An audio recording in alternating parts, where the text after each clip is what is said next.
And we're live. Welcome, Megha, to the podcast. Thank you for being a guest. Do you want to introduce yourself to the audience? Yes. Thank you for bringing me here. Thank you for inviting me. I'm Megha. I am a yoga teacher and a teacher trainer. You've been my student, you know that. And yeah, I've been on one hell of a trip to India, and I really, really am interested and very excited to talk about it. Well, let's dive in. So, why did you go to India initially? And tell us about your trip, how it manifested. Okay. I basically went there for my cousin's wedding. I'm not going to lie. It was in November, and the whole family was supposed to go. And I went there, had one hell of a good time. And then rest of the trip, I didn't plan because it just manifested on its own. I would go to one place. I ended up going to Rishikesh, and then I went to Varanasi, and then I went for a Vipassana retreat. One thing led to another. I was in another city. Every 10 days, I was changing cities. And also happened to go to a lot of spiritual places. So it was like something in me was getting activated each place I would go. So that's just how the trip rolled out. It was a fun experience. And so you're supposed to go there for a month, and it just kept on going. Mm. Yeah. I was supposed to be there for 2 months. Yeah? But 2 months. Yeah, ended up making it 4 and then 6. And then 6. And then I had to come back because I didn't want Canada to kick me out. Yeah. This is hard, right? You're on PR or not PR yet? Yes, I am. You're on PR? Oh, okay. So you have to be here for a certain amount of time, and then, this makes sense. This makes sense. Well, you're definitely glowing after your trip. Like, yeah? you seem much more, like, vibrant. Mm-hmm. Yeah. And when did you get back? I got back April, first week. April. Yeah. Okay. And you said the trip was very spiritual. Why? Yeah. Why was it spiritual? I think I shared it with you once before. I used to do yoga nidra for 3 long years. I did yoga nidra. Yoga nidra. Yoga nidra. Okay. Yeah. Have you come to one of my classes of yoga nidra? I don't think so. No. I've done your yin type class before. Yeah, but no yoga nidra. No. Okay. No. So yoga nidra is basically pratyahara, or a sense withdrawal practice. Mm-hmm. And it's a starter for meditation. So you do not dive right away into meditation. You prepare your senses to go into meditation. So it's a sense withdrawal practice. So I used to do that for 3 years. Yes. And this time when I went to India, I was given my real practice. Yeah. By God, universe, energy, whatever we call it, by the bigger force. So I think I was ready for it. I was actually looking for answers. I was looking for a meaning in life and purpose. Yeah. And how to deepen my spiritual practice. Sure. And I was given this practice of Vipassana. I was taught by Buddha. Mm-hmm. And there's actually a lot of Vipassana meditation retreats around the world. There's one in Merit near us. And they teach it for free. So it's a 10 days silent meditation retreat. Silent for 10 days? Yes. This is similar to Vipassana? To which one? I have trouble pronouncing it. Vipassana? Like Vipassana. That's the same thing. It's the same thing. Okay. See, where you sit. Yeah. For 10 days still, like 8 hours or 10 hours or something like that. Yeah. So you wake up 4 in the morning. They give you half an hour to get ready. Yeah. And there's no alarm clocks. There's no phones, no talking, not even looking at people's eyes. You look down all the time, even while walking, while eating, whatever. So you're not giving your energy away to anything or absorbing or engaging your senses into anything else. So just keeping to yourself for 10 days straight. And 4:30 in the morning, we used to start meditating. Wow. And we would get breaks for like 15 minutes sometimes, or like half an hour or 1 hour to eat. Sure. And come back. And till 9:30, it used to go on, 9:30 in the night. Wow. Yeah, so I was just meditating all day for 10 long days. In India? Yeah, in India. Wow. And what revelations did you have or insights or? I think when I look back at it, there's a lot of things that happened in the background that I didn't even notice. One of them was how the place was chosen for me rather than me choosing the place, because I applied for the course 2 days before it started. Yeah. And I got the confirmation right away. Because there's not a lot of seats that are open for the course, especially for women who are new to this. Sure. So women's section is always full. Yeah. A lot of women want to do Vipassana. And there was just this one center that had the spot open. And I applied and I got the confirmation right away. And my friend asked me, where are you going? I said, I'm going to this small town called Shravasti. I put it on Google. I said, this is it. And the Google said that's the place where Buddha spent most of his life. Okay. I was like, wow, must have been from a different lifetime that I came back and started doing Vipassana again, or my body had some kind of memory already. And when I got into the practice, it was more about surrendering than about consciously trying to do it. So there was a lot of surrendering, like you need to let go. Just be, let go, let your breaths do the practice. You are not doing it. It's your breath that's doing the practice. So there was a lot of surrendering I learned. Was that hard to surrender, or did it come naturally for you? I think initially it was hard, because I think as a society, we're so, into getting things done and making things happen. Yeah. We are supposed to make it happen, and not putting energy or not putting force and just allowing it is a very feminine trait, and it's a masculine world. So it was very difficult at first to surrender. But then I think the more I practiced, the more it started happening on its own. So by the 10th day, were you pretty it just came fairly natural? I think by fourth day. By fourth day, all I wanted to do was just eat and meditate. Really? Yeah, and my portion size reduced to this. Yeah. Because I knew that I had, I was intuitively eating, not because I wanted to eat, but because how much was required. I was just eating a little bit. And I also got a lot of infections along the way. So people say, maybe the place is dirty. But no, I realized that the infections were because my body was clearing out stuff that was no longer needed. So the blockages were getting cleared out, but in the form of different things. Like I would get stomach infection. And I went to my teacher. We were actually allowed to ask questions. So that was the only time we got to talk to another person. Yeah.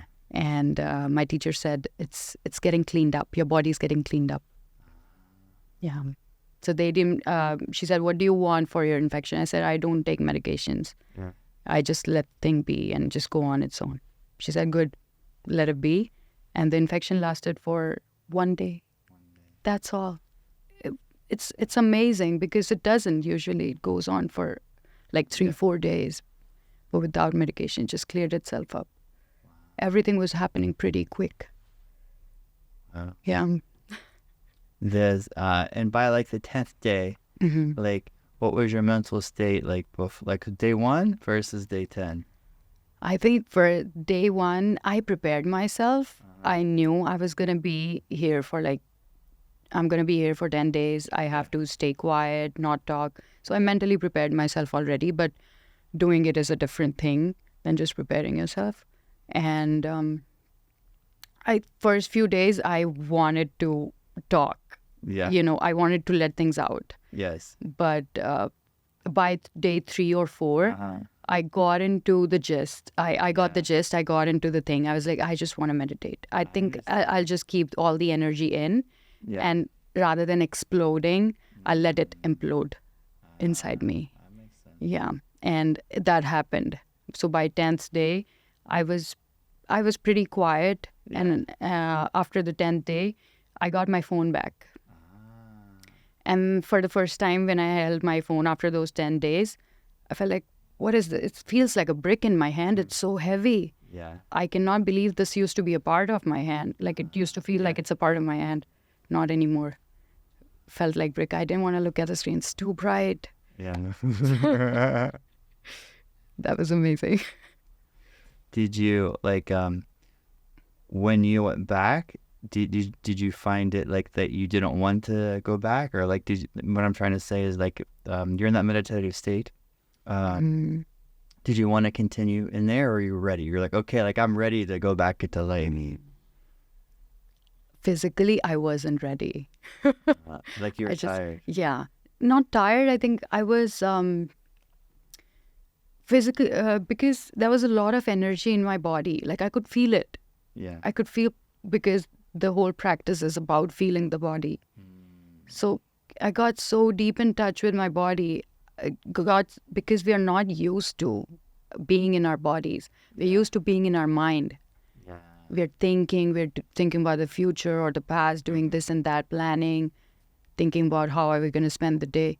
But that practice is all about being in the body. So right now, whatever I'm feeling in the body, that's the gut feeling. That's the feeling of the body. Everything you do is from that feeling. I learned that. And after 10th day, I was like, I'm ready for whatever life is about to throw at me because I just want to know how my body is going to react to this. I am ready to feel it. Okay, that makes sense. Yeah. Like you were kind of awakened to, or like to like, okay, I'm ready to experience things. Yes. And like no matter what the experience is, I think I can handle it. Yeah. Yeah. And did you sit and like I think part of the practice is not moving, like. Yeah. Sit there for like at least 1 hour straight, no moving. But if body wants to move, that's a different thing. But you're not trying to move your body, Yeah. You're not putting efforts into moving your body. If your body wants to go this way, move or whatever, because breath makes the body move sometimes. Okay. Yeah.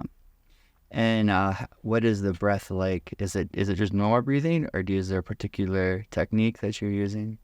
I refrain from talking about the practice because they talk about the practice and it's their right to talk about the practice, the people who teach at Vipassana centers. Yeah. But it's more about I think it's all about just focusing on your natural breath. Okay. Nothing extra, because I've seen yoga is in complete different, way than Vipassana is, because in yoga we manipulate the breath to match it to the natural. But there's 2 ways to go about it. Either you can just watch the natural, or you can manipulate and take it to the natural way. Mm-hmm. So if you keep watching the natural, it's going to become more and more closer to how it's supposed to be. It clears up the blocks, it clears up the things in your body, and it becomes very, very natural. It does its work. So body is constantly trying to heal itself. You know that, right? If you get a cut, it heals itself within a week. Yes. So body's constantly trying. It's us who is stopping the body from healing itself. It could heal itself in a day, but we stop it.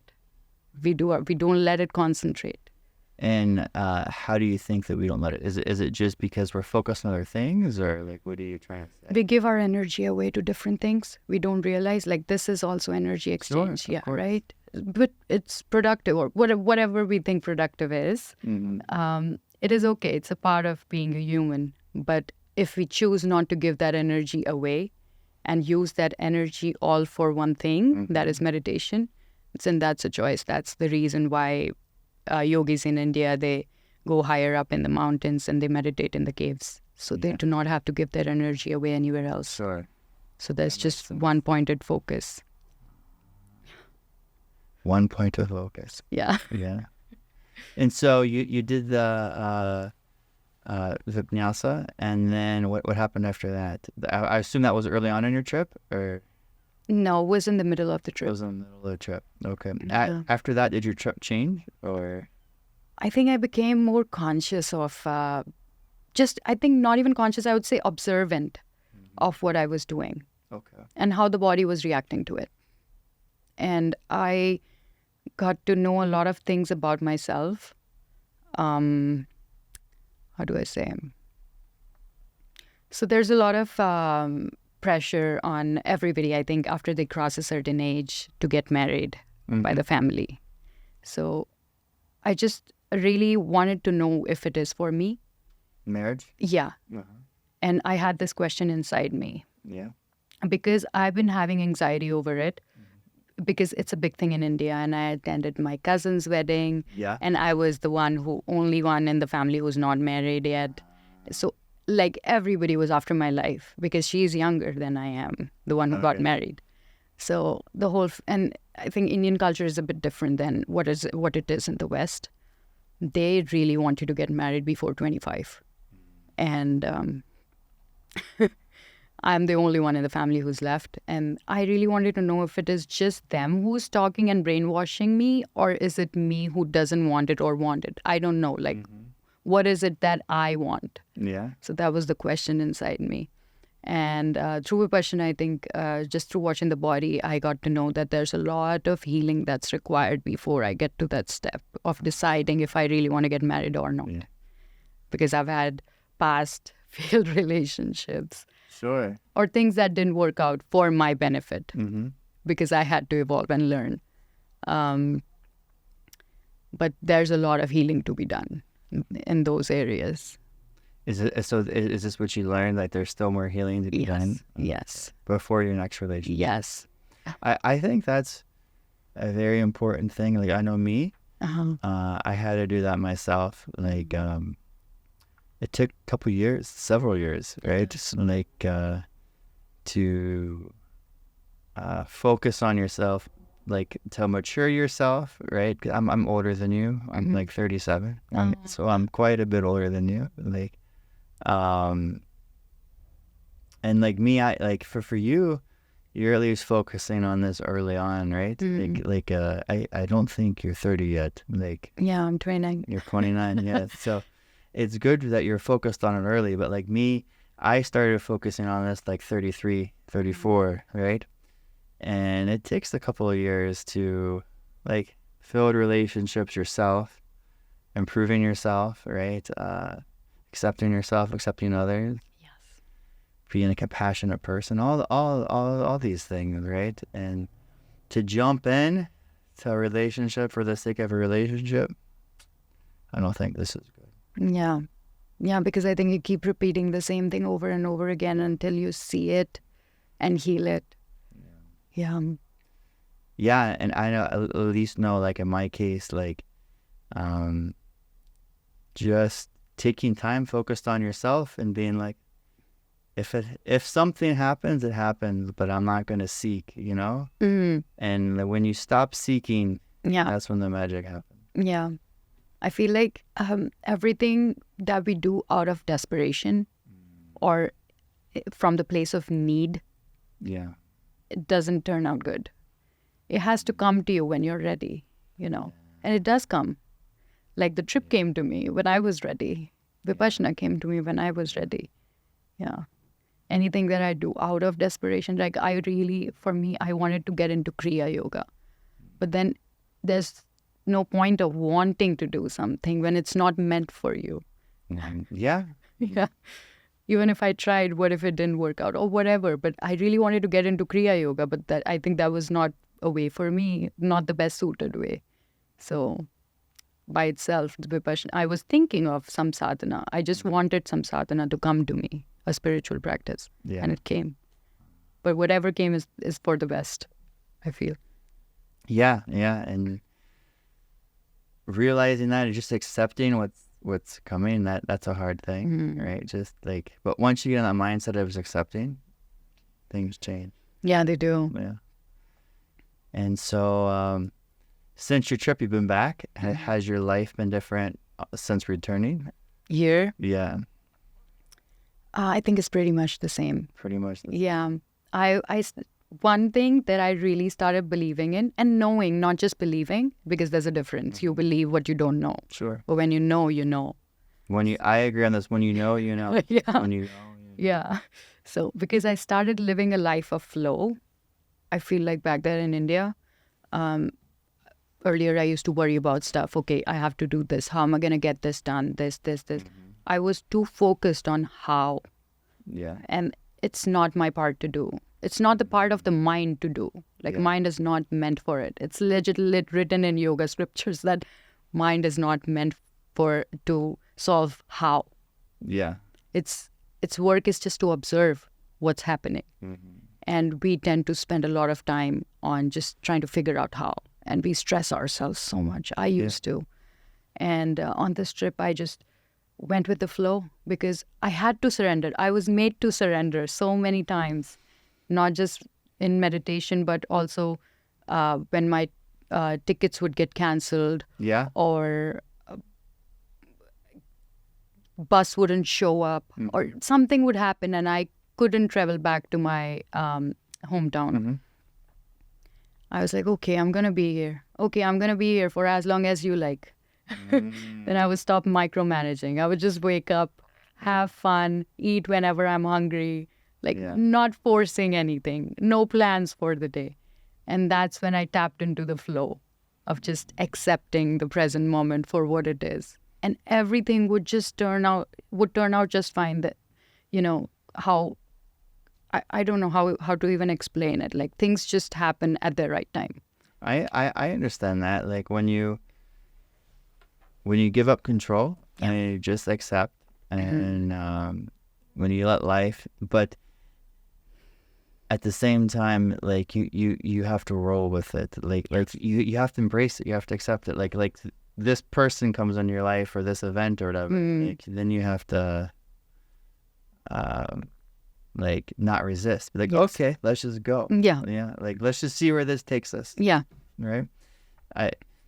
That's a nice way to live. Yeah. That's a very nice way to live. And it's still happening even after coming back. Wow. I think those are the best days. Like the unplanned days when like a friend calls you and says, let's hang out. You're like, okay. And you hang out and then it's like 2 a.m. and you're still hanging out. Yeah. Like, those are the best days. Like, and like you've gone here and here and here and like meeting new people. Yeah. Those are the best days. Yeah.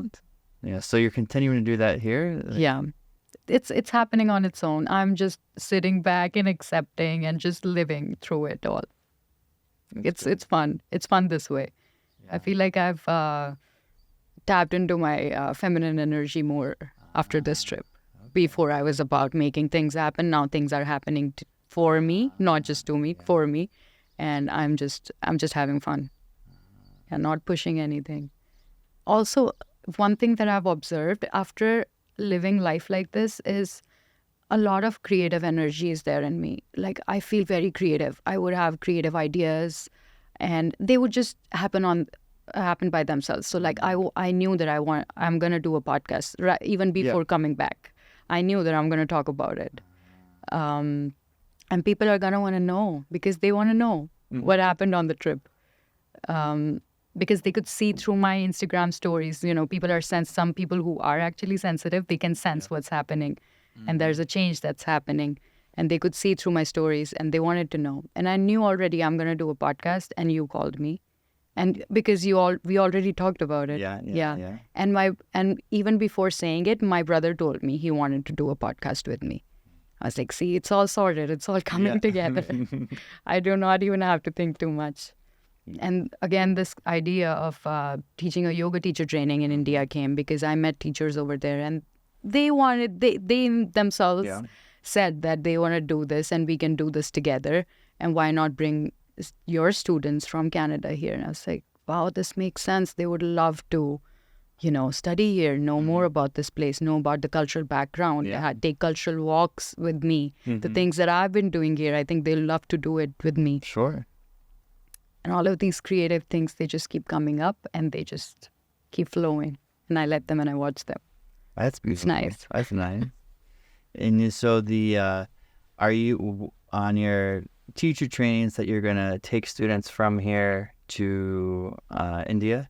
Are you going to teach yourself or is it more letting them teach or is it a combination? It's going to be a combination. Okay. But I'm going to make sure that,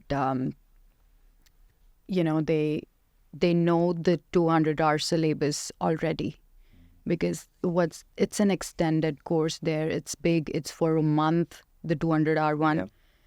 And there's but there's some type of catching up that's meant to be done before you head for a 300 hours course in certain parts.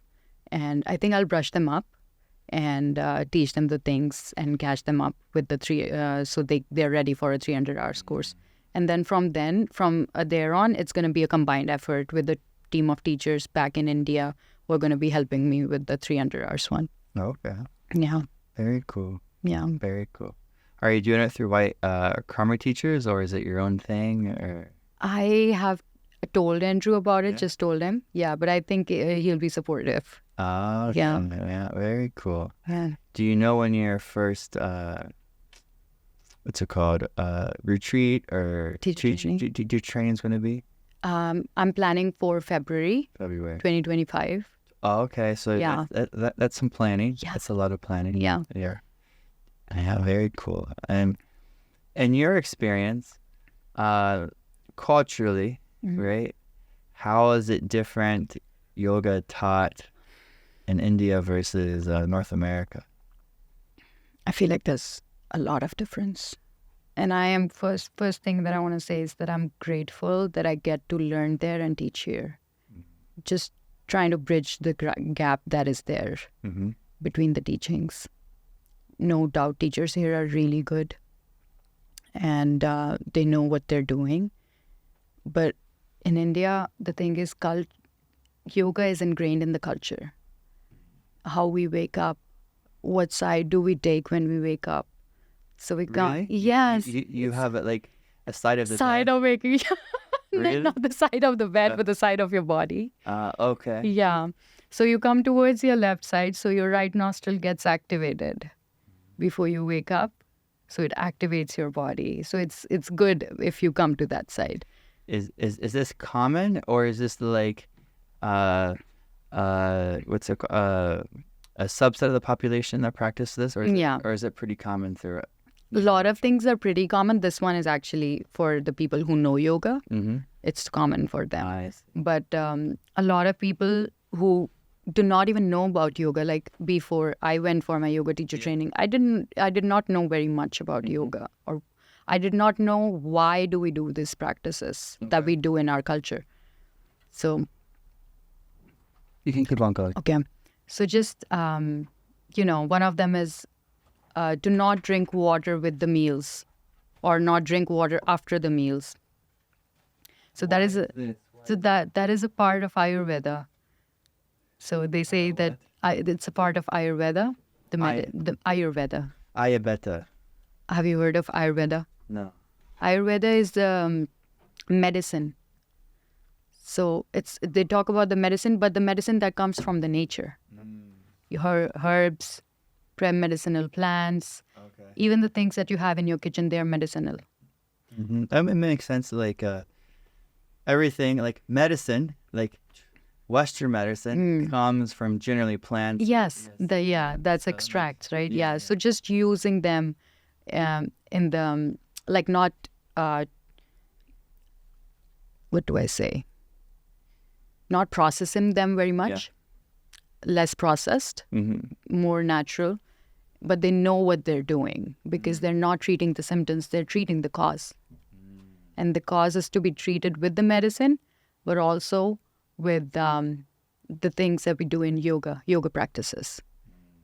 And you would be amazed. Also, although I'm just, taking a new route off the topic, but a lot of issues that people have these days, they're psychosomatic. They don't know. Even doctors don't know why these are happening. They think it's related to psychology or their, the state of their psyche, the state of their mind.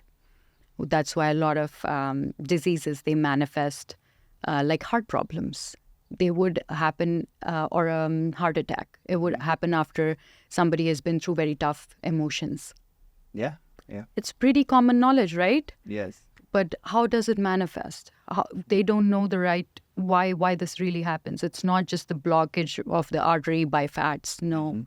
It's stress. Stress is a huge one. Yes. Like this is an interesting fact, is like daylight savings time. Yeah. And I think, is it the spring, when we spring forward, right? There's more heart attacks on that day. There has been studies. Yeah, Yeah. it's not even studies. It's statistics. Oh. It's just like they literally look like on this day there's more heart attacks because people wake up 1 hour earlier for work the next day, right? They get So stressed. it's more stress. Oh. So like Wow. Such a small thing like this. yeah, just changing your sleep. So I'm curious on the more on the water and the separation of meals. I'm curious on this. Like, I'll tell you why I'm curious because my girlfriend does this. Oh. And also, I've seen in North America, like there's a huge glass of iced water that always comes with the meal, Yes. which is not usually served in Okay. India. Okay. They don't. They'll Yes. ask you if you need water. Yes. But now in big fancy restaurants, because there's a lot of foreigners who come to Yeah. India, they do serve water along with. So they'll just keep a bottle on the table like this Yeah. and empty glasses. So Sure. if you want water, you take it yourself. So it's not like they'll bring water for you. But in generally, you separate meals from water Yes. So if you want to drink water, either do it 1 hour before the meal, or 1 hour after. yeah, or 1 hour after the meal. And what's the purpose? Like, So your food is being digested in the stomach, yes. right? If you scientifically saying, if you put more water in, it needs more acid. More acid is released. Okay. Yeah. So body is working harder for no reason because it thinks there's more food inside the stomach. Now this is scientific. If I come to yoga, yoga says there's agni or fire inside. This is solar plexus, right? It's the center of fire. Makes sense. It's all related. It's all the same thing, just different words, different ways of explaining. Yeah. It says if you put water at the time when the agni or the fire is completely active, what is it going to do? Tone it down. So you don't put water when the fire is active and digesting the food. Let it do its work. And after that, 1 hour after, when it's almost done, drink water. Okay. Not the time when it's fully active. So what we do is, not that there's another thing that we Indians do with our meals is we eat water instead of drinking it. We eat soups. You mean with a spoon? Soups. Yes. Soup. But even water, We eat cook. it? No. We cook the water. That's what I mean. You cook the water. Yeah, that's a cheat sheet. So you cook the water. So you make soup. We eat a lot of lentils. I see. Or tea. Or...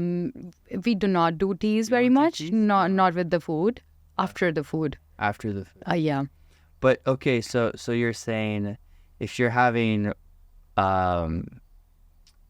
water with a meal, it's in like a soup. Or Yeah. Like So we put it in our water. So 70% of the meal, so the legumes, the lentils Yeah. that we eat, it's 70% water.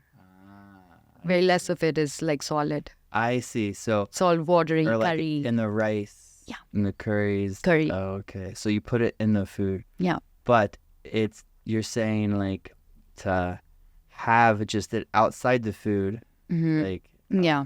Just water. just water is not as good. And like, what would the effects be? Meaning like, if from a physical process, like if you drink water with a meal, Slower digestion. slower digestion. And then does that cause pain or discomfort or like what's the Slow metabolism. slower metabolism?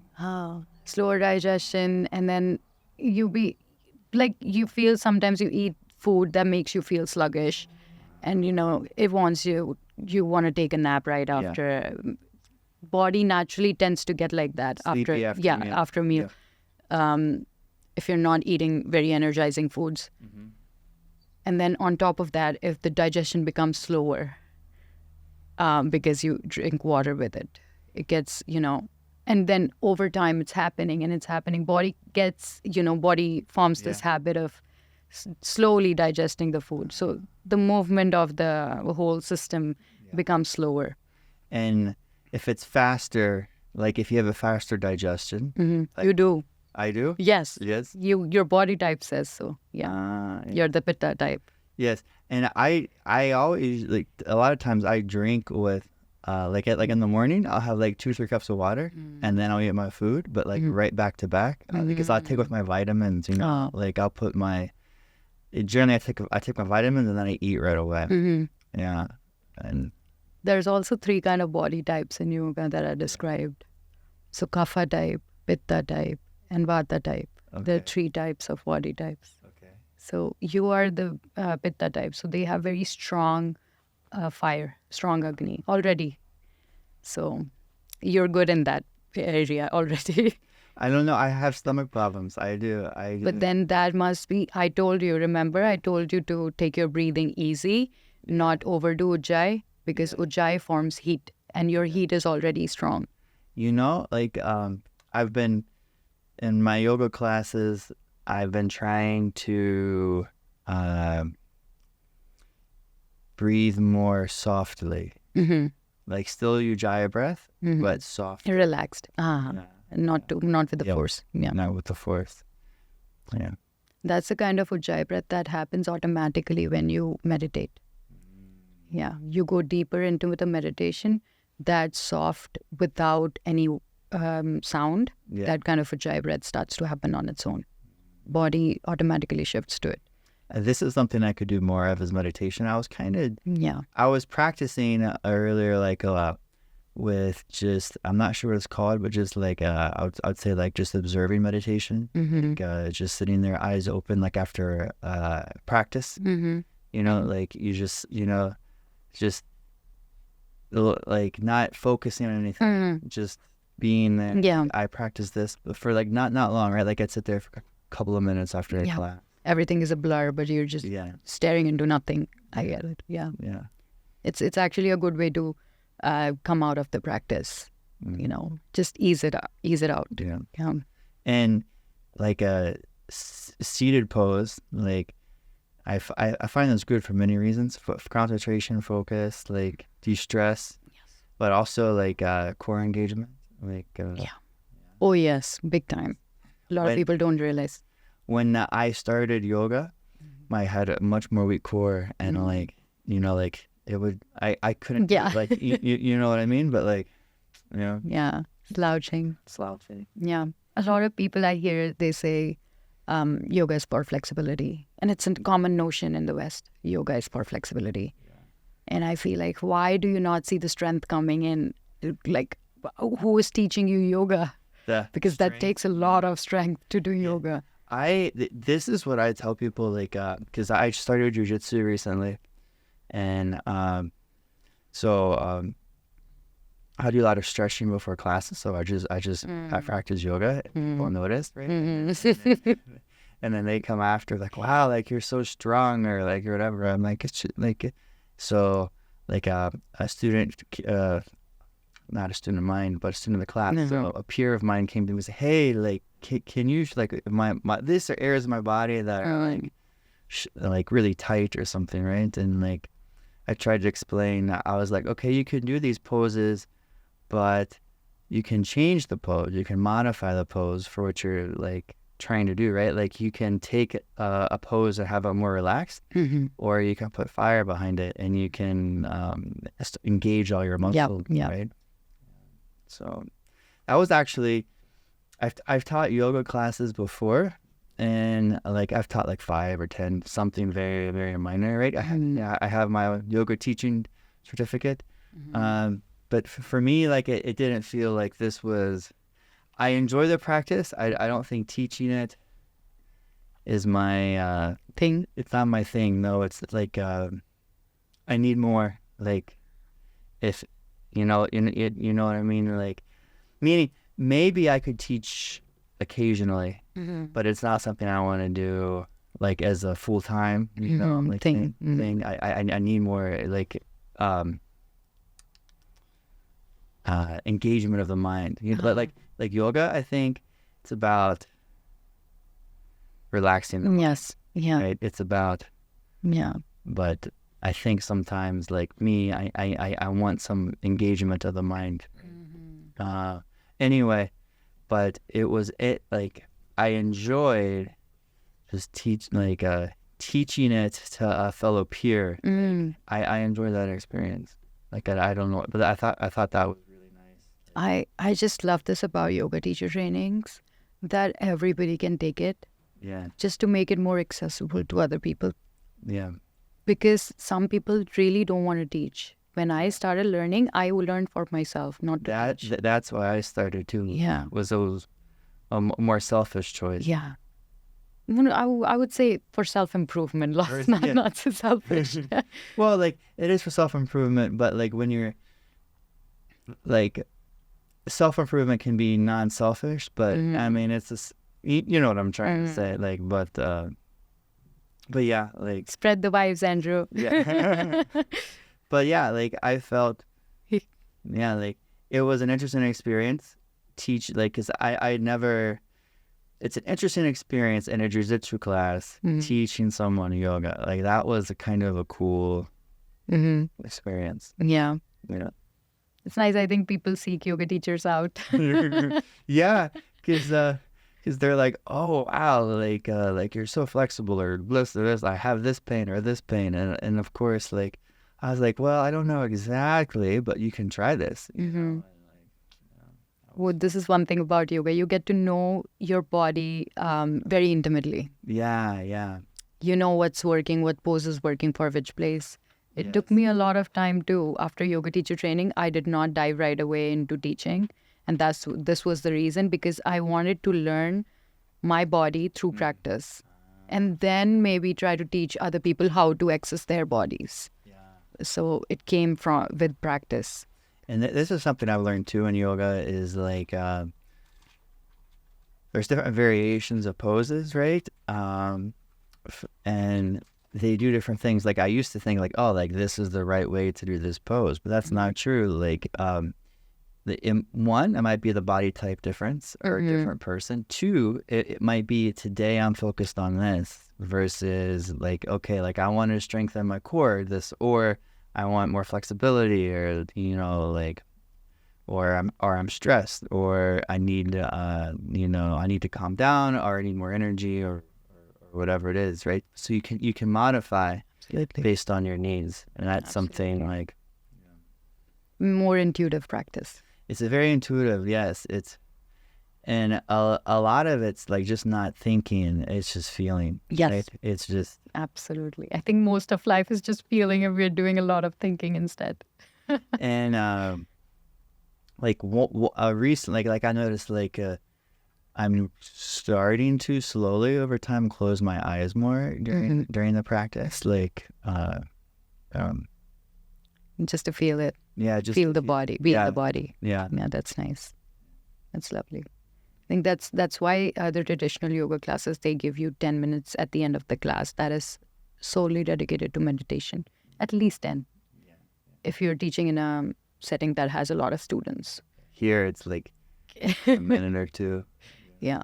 Of gratitude. Yeah. Yeah.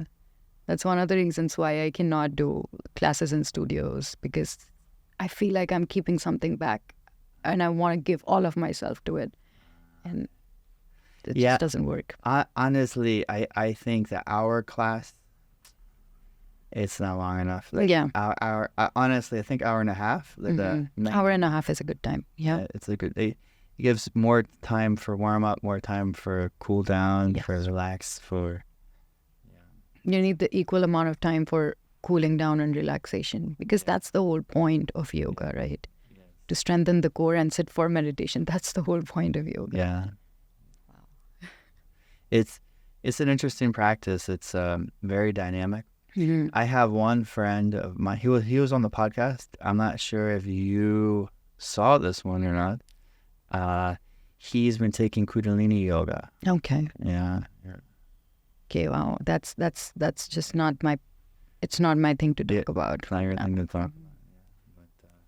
But my point is, there's many different in yoga. There's many different styles, or like traditions, styles of practice. Yeah. That's what I teach in teacher trainings too. So yoga has major 4 paths.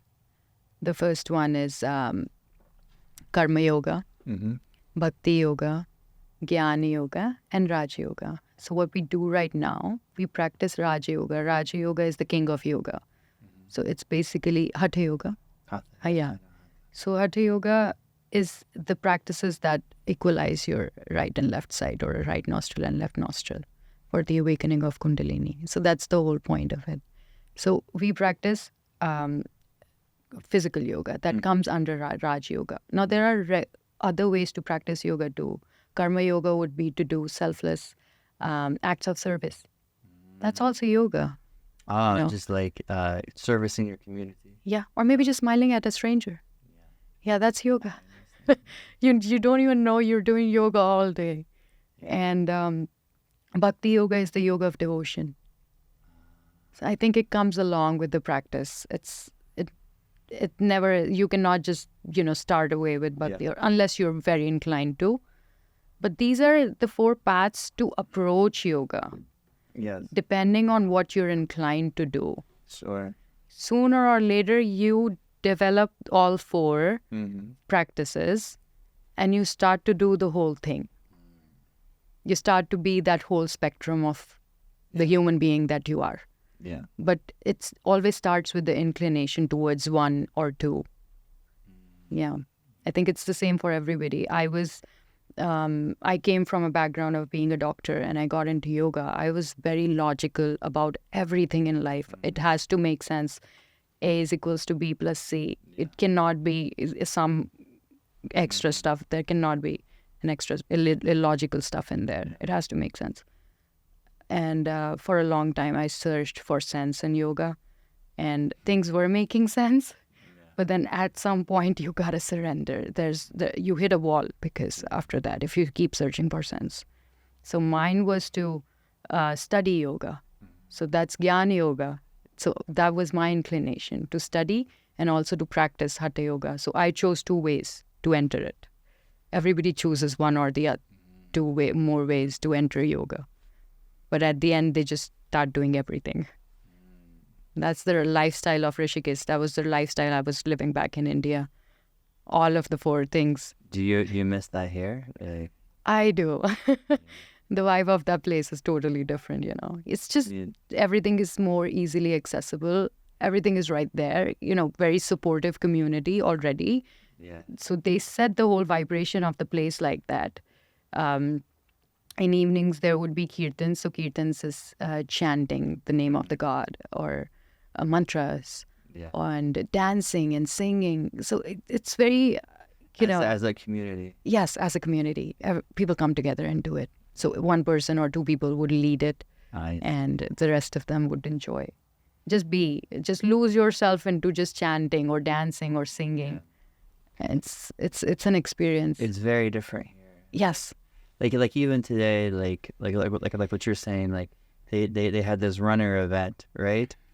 Like it's like a production, it's like a show, it's like lots of planning. It's like, okay, like we'll have some singers here, that will bring out the music, we'll have like the runners here, we'll shut down the street. But I think what you're describing, it's just more like, okay, like, hey, like let's just go over here, and enjoy ourselves, right? And I think a big part of it is probably just enjoying life. Yes. I think in Europe and India and some other countries, other cultures, it's more about enjoying life. Just being. Yeah. Experiencing things. I think there's a lot of planning goes on there behind all of those events too that happen in India. But it's mostly the thing that happens on the stage. Yeah. It's not rehearsed. It's spontaneous. What comes out. Yeah, I know. Yeah, exactly. Yeah. So it's not rehearsed. They're not like, I'm going to sing this or do that or do this. It's not made up act. It just flows. That's the reason everybody can relate and just flow with it. Yeah, which is very good. It's kind of like in dancing, right? Like you flow. Yeah. Right? You just let it. Like this is something that I am as I dance when I get older. Like I'm like it just in general in life. I'm trying to learn how just I tend to I overthink everything. I overthink everything. Like everything. So now it's starting to go away. It's starting to, but it takes time. It takes time, right? But my Persian friends like, Andy, just relax, enjoy the music, just enjoy the music, and like, yeah. I love that about Persian people. Just like, Andy, it doesn't matter, like just feel it. Oh, yeah. Just like. That's one thing that has also happened. So I would, there's this conflict that comes when you become a yoga teacher. At least for me, it came within my personality. Like, how do I conduct myself? Because there's a whole yoga teacher stereotype out there. They do this, they do that, they drink kombucha. This whole set of, particularly in North America. Yeah. You have to have this type of mindset, this belief, this type of body. Yeah, you can't eat the meat. You have to be vegan. Like this. And then I found myself in that conflict, and I'm like, you know what, Megha, just be yourself. Just let it go. And you do not need to have the perfect body to be a yoga teacher. You like fashion, just do your thing. It's okay. You can teach yoga, be completely spiritual, and also love fashion. There's nothing wrong with it. So I had to just, tell myself a lot of things, give a lot of reassurance, and be like, yes, I can just be my authentic self. I don't have to, be the stereotype. I don't have to be. I can just be myself. This is like one thing I noticed, like when I compared my jiu-jitsu classes with like the yoga classes, right? Just as like it's a different group of people. Like particularly if you're going to like a studio like Y Yoga, like I go to, like I like that studio because I'm learning a lot of like postural things, right? So like that's been good for me in my alignment, right? And getting my posture better. But the people, like you said, like it's kind of a stereotype, like it's kind of built in there, right? And it a lot of times the people don't seem real. And then I when I started going to the jiu-jitsu gym, right, it's people who are like, they're fighters, and like it's like they're just themselves. They're like, I don't like this, or I like this, or like this is dumb, or like like I enjoy. I was like, oh, like this is refreshing to be around people who aren't just themselves. Yes, and it's a sad thing about the yoga practice that there's that stereotype. Yeah. And it's almost like people trying too hard. Yeah, like I feel like it's not so in India. In Indian bodies are anything but perfect if we look at it from a Western point of view. They're just themselves. Indian teachers, they will look fat but be so good at asanas. I'm amazed when I look at them. I'm like, how can you do all of this? Those crocodile walks and whatnot they're doing, and I'm like, wow. But they have a tummy, they have a pooch, and I'm like, okay. Everything's possible. You don't have to fit into the stereotype. I don't have to. So I just if yoga teachers are watching this, I just want them to know that it's okay to just be yourself. Not fit into the stereotype, not wear all white clothes. Only if you want to wear white clothes, wear white clothes. But it's not a, necessity. You don't have to be vegan.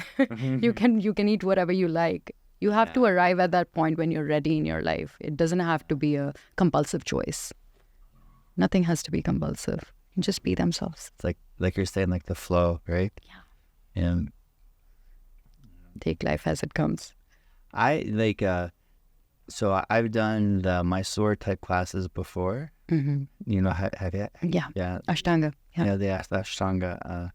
That was interesting because everyone's in their own zone. Yeah. Zone, their own flow state. They are something, those Ashtangis. I used to do Ashtanga for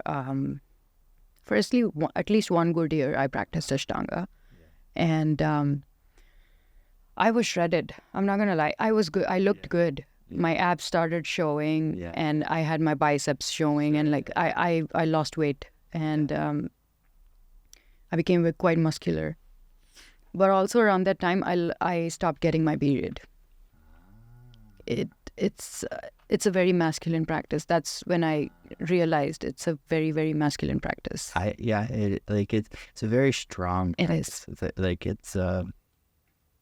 It's not for everyone. I feel like you should find your thing. And certain body types too, like they're very strict in Ashtanga. Like they're like no, like if I hold the toe like this, no, it's It has to be. Yes. to be. Yeah. And I understand, like there's certain body types that's never gonna happen, Yeah. or it's uncomfortable, like, and it shouldn't be, like just.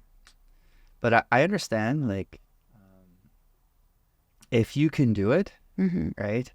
It's an accomplishment, kind of. It's but Feels like one. it feels like one, but it's like It's not. I disagree with how strict that is, right? Mhm. Yeah, like one thing that bothers me is like there are certain instructors who are like for me, I tend to have a slower practice, right? And some instructors, that irritates them. They're like, no, like, please move with the class. Yeah. Yeah. When you're with the class, you have to move with the class. Yeah. But like usually I move like a breath or two behind. That is the thing about Ashtanga. If there's 5 breaths, you take 5 breaths. You're not allowed more than that. I know. Yeah. Move forward. Yeah. Next pose, Vinyasa. Yeah. It is, I feel like there's some point in time in life when you got to learn discipline, and Ashtanga is really good for that because it's a discipline, lived discipline. Like you live discipline through that practice. That is true. Like, I never thought of it that way. It's a discipline. It's a practice of discipline. Yes. It's a different variety of yoga. Yeah. I never thought of it like that. Yeah. But then if you got to let it go, you have to let it go if you've learned your lesson. And if it's harming your body, like for me it was, so I let it go. I shifted to more soft hatha practice, which is not very soft in itself. It requires strength. Yeah, you can Yeah. like if you start holding poses for long periods of time, it very strong. Yeah. And like that's one interesting thing about like if holding static positions builds so much strength, but it doesn't look necessarily like you have lots of strength. Like this is one thing in in jiu-jitsu the people say is, wow, like you're so strong. Like do you go to the gym and lift weights? I'm like, I do some pull-up bars and some push-ups, and I was like, but I hold the poses. I hold the poses for a long, try holding that pose for 15 breaths. Yeah. Oh, yeah. It gets fiery. It gets fiery. That's what science has been saying for weightlifting too. They say it's not my department, but they say that you need, what does they say? Time under tension.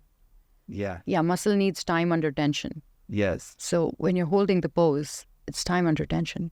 Yeah, it is. It is. And against your own body weight. Yeah. That's the cool thing with yoga is you can build a lot of strength. Like you can get ripped just doing yoga. Just through body weight. Just through body weight. It's so cool. But you have to be careful. Like there's a lot of injuries in yoga. Oh yeah. Like I know that. I remember tearing my shoulder. Yeah. While doing chaturanga. Yeah. So I overdid chaturanga. And I think my shoulder wasn't ready for it and needed more strength. So that happened. It happened, I think it's been 2 years. Yeah. But I still don't completely, try doing chaturanga, like not jump into it. Like I take my time. I do it slow. I make sure all the right muscles are engaged. Right. Yeah. Yeah. So no jumping in and out. I know for me, like have to be very careful on the wrist, not to hyperextend, to make sure the weight's right. Yeah. This is one, and the elbows and the knees, right? Not hyperextending. Yeah. Each damn time. So it's actually a practice of being conscious. Yeah. I feel like because each time you lose it. It's like body is doing yoga automatically, and it's Yeah. the thing that's supposed to happen is not happening. If you get tired, Yeah. this is one thing. Like if you get tired and you start doing the poses lazily, you can. You're much more prone to injury. Yes, absolutely. So you have to put your mind into the poses each time you do them. It's better to just not do the practice if you're tired Yeah, or not paying attention. Easy, not easy, but a softer, Gentler practice. Yeah. And that's true. Absolutely. Beautiful. Do you want to switch to some more Okay. other topics? Yeah, I don't know. Like I'm enjoying this, but like yeah, you said you're interested in psychology. Oh, yeah. So this thing happened when COVID hit. Yeah. People say they had a terrible time during COVID. I had a blast during COVID. Me too. Lovely. Me too. Me too. I'll give you my experience, and then you can give me yours. Perfect. So like my experience is I moved to Vancouver in January of 2020. Okay, like 2-3 months before COVID. Right. And then COVID happened, and I was like, I just moved to a new city. What am I gonna do? Sit in my apartment? No. So I met like-minded people who weren't afraid, right, to go out and explore, right? And then so like meaning like the people who are going to restaurants or like going to coffee shops, well, they were the people who weren't afraid by it, right? So you met out some like-minded people, and so we we broke a lot of the rules. Like, okay, like come, okay, we can't go here. Come to my apartment, and we'll hang out here. Like we'll have, and so like that was for me. That's where I lived, was just doing, like meeting similar people, and like okay, like we'll go to yours, or you come here, or we'll go to this place. But you're not afraid of COVID. No, like I didn't maintain my own what's it called social circle. No, I was like, come on, like I'm meeting, like I wasn't scared of it. Like now that we look back at it, it wasn't necessary. No. So you, how was your experience during COVID? I was living with the family, but my auntie, my auntie's family. My real family was my parents were here, my brother and everybody, but I was living at my auntie's house with their family. So in India, we are used to living like a joint family. It's not a big deal. You guys have big houses too, like sometimes, don't you? Yeah. So big houses, joint families, it's a normal thing. So it felt like home. And but there was this thing, although I was surrounded by people, I did not very much want to talk. And because I started doing yoga and I got into studying about Carl Jung's psychology. So he's not the most studied psychologist. I've heard of Carl Jung. I don't know much about him, but I know that. Yeah. So he had this book, and I found a PDF of this book online. It's about psychoanalysis, and I read that book. Not just read, I think I studied it. I made notes and everything. I would take it one chapter at a time, 2-3 pages at a time every day. And I was really enjoying the mind stuff because I went through a breakup right before COVID. And I really wanted to know what went wrong because I put my 100% in it. I said, why is every relationship failing? Like, what is it that I'm not doing right? I wanted answers. And I picked up psychology. I said, this is going to be the most easiest thing. It's going to give me answers. And little did I know that I was doing yoga on the side, and that was actually preparing me for the answers that were going to come. And I kept reading it, started understanding stuff. And there's a lot of stuff that he talks about. He talks about complexes. He talks about archetypes and things and that, a lot of things. But the thing that really interested me was when he talks about individuation. So which is not regularly talked topic in psychology. He talks about, so this is basically God realization or enlightenment. It's very similar to yoga psychology.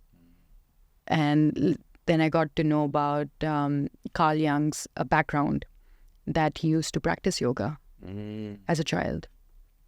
And it was all so interesting. It got even more interesting. And then I started studying yoga psychology because I did my first teacher training. And after my first teacher training, they put us on lockdown again. So I had a lot of time. So I studied Yoga Nidra. Yoga Nidra has the yoga psychology in it. And got to know about a lot of diseases that manifest through mind, and then they enter the body and how they convert into it. So we were talking about, okay, let's say we talk about hyperthyroidism or hypothyroidism. Is basically the thyroid gland does not secrete enough hormones or secretes more, right? So the body's metabolism either goes very high or very low. A lot of it has to do with the blockage of the throat chakra, emotional blockage for people who do not talk their feelings out. So they're blocking them right here. Yeah. And it all makes sense because when I see thyroid patients in my family and I know their history and I know what they've been through, and it all makes sense. I was like, they do not really talk about it. The moment it starts to come out, they stop it. Yeah. And they start crying because they're not able to either vocalize it, or I don't know what the problem is, but there's some problem right here. And that's why it's affecting the gland. Yeah. Yeah. I'm like, wow. Just wow. I was blown away. And I was reading about diseases and how they manifest. And it was amazing to read about all of this stuff and just look back at my own family and the people I know. Alcoholism or anxiety and stuff like that. Everything. And how to cure it or manage it. So this is one thing. I'm going to give you my background. Every time I looked at a disease before, when I started to write the management, I would just write the drugs I would prescribe for it. So immediately I would have that thought in my mind. Okay, these are the drugs that will be used. As the doctor. Yes. But yoga teacher training told me, when we got to the management part in yoga teacher trainings, they said, the first thing, what would you do the first thing? And then I know, I would just, my mind would go to the drugs. And they said, expose them to more sunlight. I'm like, wow, what?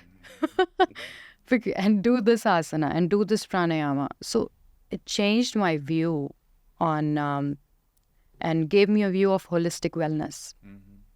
It turned me towards holistic wellness. I thought, medicines are not everything. Popping a pill is not a solution to everything. You got to turn this way and look at other things, natural things that can cure your disease or manage your disease, along with taking pills if you want to cure yourself. But this is the right solution. This can cure the cause. Yeah. This is only symptomatic, the medicines. Yeah. And that was the point where I decided that I cannot just practice dentistry anymore. I cannot go back to it.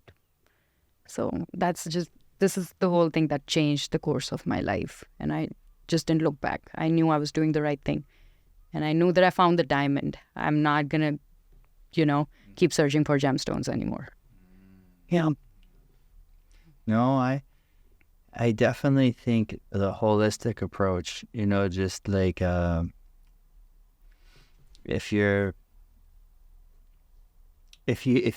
unhappy or you have symptoms, right, or like whatever, like if you're obese or if you have diabetes or if you have these things, right, a big part of it is like, okay, what's your mental state like? What's your emotional state like, right? Like, are you eating right? Are you drinking right? Are you getting enough sleep? Like you said, are you getting sun? All of these things, they make a huge difference. Yes. And you're like, are you working too hard? Mm-hmm. Do you need some enjoyment in your life? Yes. Right? Do you need to relax a little bit? Because I know people like this that like they work themselves to Exhaustion. Yeah. Yeah. Or maybe you have the opposite. You don't work enough. Yeah. Yeah.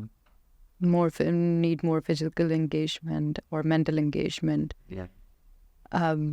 There's just this thing, that a regular trend that I see, the farther you move from being in your natural state, that is because we don't realize, we don't go to nature, we are nature. We are a part of it. Of course. And we secluded ourselves, started living in the houses. Now, this is modern world and whatnot. But if we have to live in the houses, we do need to go back to where we belong. We need to be one with it. The farther we move away from it, the more diseases we get.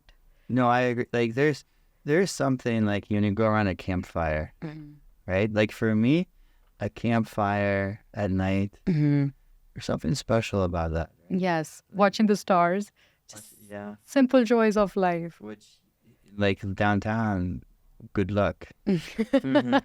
Good luck seeing the stars. You got to go all the way up to Squamish to see the stars, but it's not that far. This is one thing that I like about West. It's very beautiful and clean.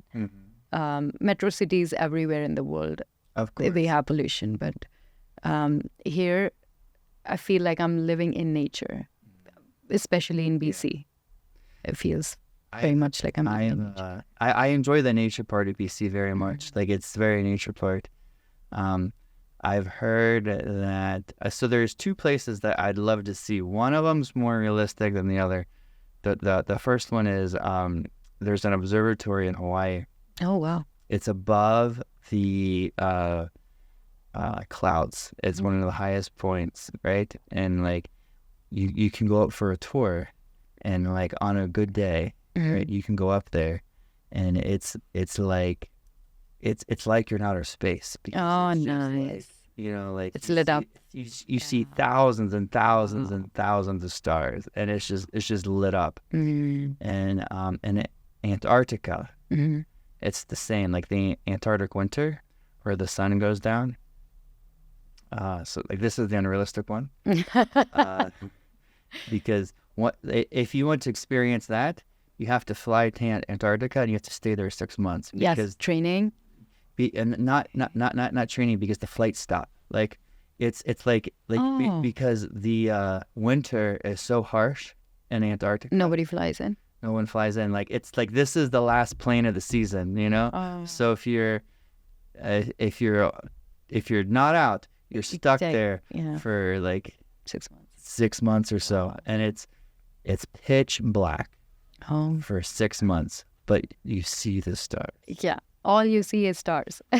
And the storms, and the storms are crazy. Like I watched a documentary on this, and it's like they'll close a door, right, and it's a very solid door made out of steel, and it has things, right, but it might be a room like this, right, and then they open the door, you know, and then like the whole room is filled with like the snow just goes through all the cracks because it's so It's stormy out there. yeah. Wow. But anyway, like the point is, like the stars, Just being close to nature. we don't see this as we don't like. I think people would feel differently about the world and the universe and our place in it. It would be cool if like there was like one day a year, like every city is like, okay, Just shut the lights. just shut all the lights. Yeah, even if it was for like 15 minutes. Yeah. You know, like 15 minutes or an hour, just shut down the lights. Yeah. Let's just look at our 3 a.m. Shut everything down. So cool. Just being close to nature. I feel like even just walking on the grass every day or walking on the sand near the beach every day makes a lot of difference. Oh yeah, like a lot of mornings. I used to do it every single day, and I haven't done it, but I used to swim in the ocean every single day. Wow. And I would walk down there barefoot. I got to that point. It was cold, but like you ground yourself. Yes, grounding. Yeah. I felt this, big urge to go back to the basics. So I remember myself asking this question to my teacher in 300 hours training, the second one. I said, what should be the temperature of the water that I take bath with every day in the morning and night? Because it's such a basic thing, and human beings don't even know this. And she was like, just look at nature. Everything that you want to do, if you want to get back to the basics, just look at nature. How the natural water bodies are in the morning. They're cold. Yeah. So in the morning, you take bath to the cold water. And in the night, when it's been sunny all day and the water has heated up, the temperature of the water has come down to the body temperature. Yeah. So, yeah. And I was like, wow, it makes sense. So each time I would have a question like this for myself again. Go back to nature. Look at the nature. Observe nature. Water, it's a very interesting what water can do to like hurt. Yeah, with the body. Like extreme temperatures, like hot water, cold water, it's hot sauna. I mean, Yeah, it changes the chemistry of the body. it does. Yeah. There have been studies. So I follow this woman on Instagram. She's a doctor, and she keeps track of these studies that have been happening on the water in the body, extracellular water. So it's basically fascia. Fascia is also made up of liquid, majorly. And they say that fascia may be the counterpart of, physical counterpart of the chakra system that is in our body. Because we say that energy travels in the body through the energy channels and the chakras. Sure. So that is where Kundalini rising is happening and everything. So they have been trying to research, people have been trying to research on these things. And this lady, she keeps sharing about the waters inside the body and how they conduct electricity. So she says, if you ground yourself, you discharge yourself. All of the things that you're holding on to, they just go into the ground. So that earthing happens. It's a basic thing, earthing. And also, there's this thing in yoga. Whenever you do yoga, practice, physical practice, you do it with an insulation. So there has to be a mat. Doesn't matter what kind. It's your preference, but there has to be a mat. You cannot do it on the ground because there's some kind of energy, movement of energy that's happening in your body, and you don't want to earth it. Has to stay in the body. So all of this, just when I look at the researches that are happening out there, and I trace them back to yoga, it just blows my mind. I'm like, wow, this all just sits together so well. That both the same things, they just sit together really well. Yeah, I don't know. Like, yeah, we'll let that one just go. Yeah. See, you go with the flow. See, but for the guests listening, it's not a bad thing to let them hear. Like, they hear all something, the bubbles, and then you just go with the flow. Like, yeah, let it go. Perfect. Yeah. What else do you want to talk about with me? Yeah. So, why did your parents move here? Oh, that's a good question. I think I should ask them this. So, I would normally ask you this question, but I know you moved here because they moved here. Yeah. So this is why I asked it this way. My parents, they just applied for their visa, PR, permanent residence, and they were not sure they're going to get it because the rest of my family lives here. So my dad's brother and sister and everybody, they live here. I see. They already moved. I think it's been more than 12 years since they moved here. And they said, the president is not going to come and give you the documents. You got to file them yourself. Yeah. And they finally decided on doing it, and they got the visa. Yeah. And we were surprised. Okay, my dad was like, okay, I think you two are gonna wanna study, do your further education over there in Canada, and I think it's gonna help you. And my brother was pretty sure he was gonna do it. And I said, okay, I'm a dentist. I think I can try my hand too. So it'll be a good thing to move. Yeah. Okay, so let's do it. And they did it. But little did they know, that I'll have to stay back because of COVID. Ah. Otherwise, they wouldn't have moved. COVID kept me away for 4 long years. Wow, was that hard? I think now that I look back at it, I think it was necessary because, For you? yes, for my transformation Mhm. personally, it was hard living without parents. Just had a breakup, uh, no job, Yeah. and the chaos going on Mm-hmm. in the world with COVID and everything. But I think it gave me space to, turn inwards. So what was the before and after COVID Megha? Like how did you shift? You said you transformed. Like how did you transform? Um, I think it gave the breakup and all of this sudden stopping of job and parents not being around. Yeah. All of this gave me a big push Look. to look inwards, Mm. to look for something more Yeah. than just physical. Look for reasons, and it just pushed me in the right direction. And from then on, I just I think I happened to um, read the right things, do the right practices, and I just feel in general, if I talk about this, in short, I'd say it was the expansion of consciousness.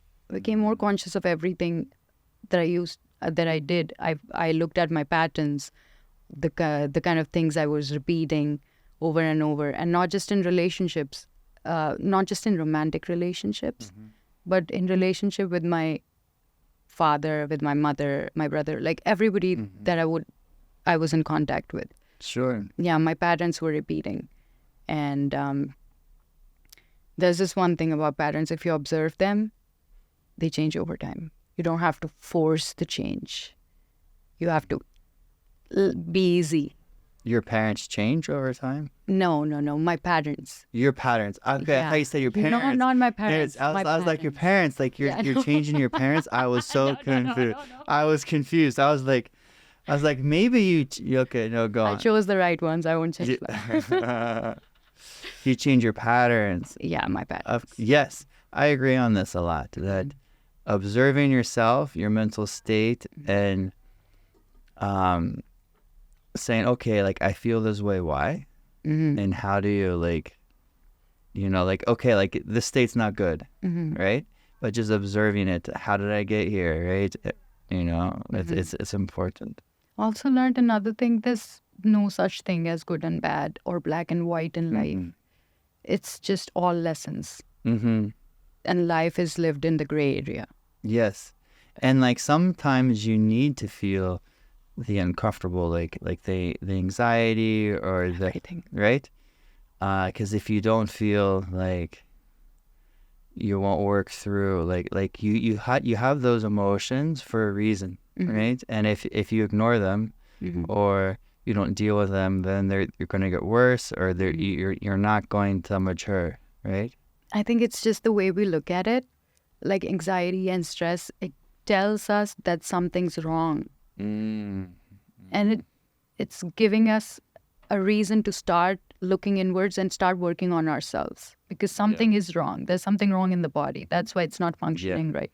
Yeah. That's why the experience is not very, nice. Yeah. And we ignore it. Yeah. Yeah. It shouldn't be ignored. No, I agree. And like dealing with it, talking about it, sometimes talking about it, just like just a friend, right? Like I have this like emotion, and then whatever the emotion is, and then after you talk about it, you're like, oh, okay, I like feel better. I feel better. Also, I think a lot of the times just talking about things gives you a lot of clarity, right?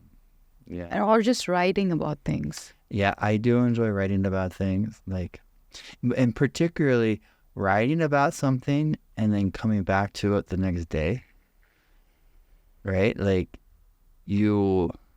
I can't tell how many times like you write something down and then you're like, why was I thinking like this? Like this thought isn't a good process. Like it like no, like I'm not gonna. You know what I'm trying to say? Yeah. Like, imagine coming back to it after 6 months, reading back your old diaries. It just gives me a lot of clarity on how things have changed in life. Because every 6 months, I feel like a different person. I feel like a new person. Because a lot of things change. And I keep rolling with it. I'm like, oh, I'm not where I used to be. Life doesn't look the same. Yeah. My external reality doesn't look the same anymore. And friends have changed. The things I give my energy toward, the things that I indulge in, they have changed. Yeah. So it's amazing. And when I go back to my old diaries and think of why I was doing this and why I was asking for this, I get a lot of clarity on what my mental state was back then. Yeah. And that if I took the right decision or made the right choices or not. Just very nice. Yeah. It's a constant circle of swadhyay, self-study. Self-study is important. It is. It is. And there's some people that you go back to them years later and they're the same person. And then there's other people. Yeah. Who ever evolving. Yeah. Yeah. Because I look back how I was in my 20s, like 25, and I'm like, I'm glad I'm not that person anymore. Or I can't believe I used to think this way. Or like, sometimes you wish you could take your knowledge, right, and tell this, like, hey, this 25-year-old, hey, like, no, like, you know, grow up. I got this. Grow up, or like, don't think this way, or you know, like, because humans, we learn through experiences, right? Like, your parents can tell you, they can try to teach you lessons, right? Like, don't do this, don't, do this, or treat people this way. But until you actually have your own experiences, don't learn. That's true. Yeah, like, someone can teach you about grief, right, and how to deal with it, or about whatever it is. But until you go through it, I mean, you don't know, right? Like, this is... Another thing I observed in myself is how critical I am, or I was, or sometimes I still am, of my past self. So I used to watch my tone whenever I used to talk about my past self or my past version. And I used to say, my God, what was she thinking? Why would she wear it? And I'm like, why am I being judgmental? That's the best she knew. And I don't have to be judgmental about it. I need to be less self-critical. Yeah. I think because the more I am like this with myself, the more I'm like this with the world. Because it all translates. It all comes out. Yeah. And so, I'm working on that too, observing that. I understand, yeah. The doubting yourself or your previous self, someone told me this, and I really enjoyed the quote. It was, doubt is poison. It is. Yeah. Wow, she woke up. What? What's going on? She's like, ah. For those who are listening, that's Mika. She's, she's here. She just woke up. That's my dog. Yeah. She had a good nap. Great nap. She's spoiled though. Like, spoiled dog. Good dog. Did you have pets? I had pets in Delhi at my uncle's place. Yeah. So I always liked dogs. Yeah. And they're nice, they're good, they don't ask for too much, and they love you so much. They do. And my cousin, he is very, he's just very kind person. And he brought cats in. He adopted cats. Okay. And he said, you'll have to, I remember coming back from my second yoga teacher training, and he said, you'll have to take care of her.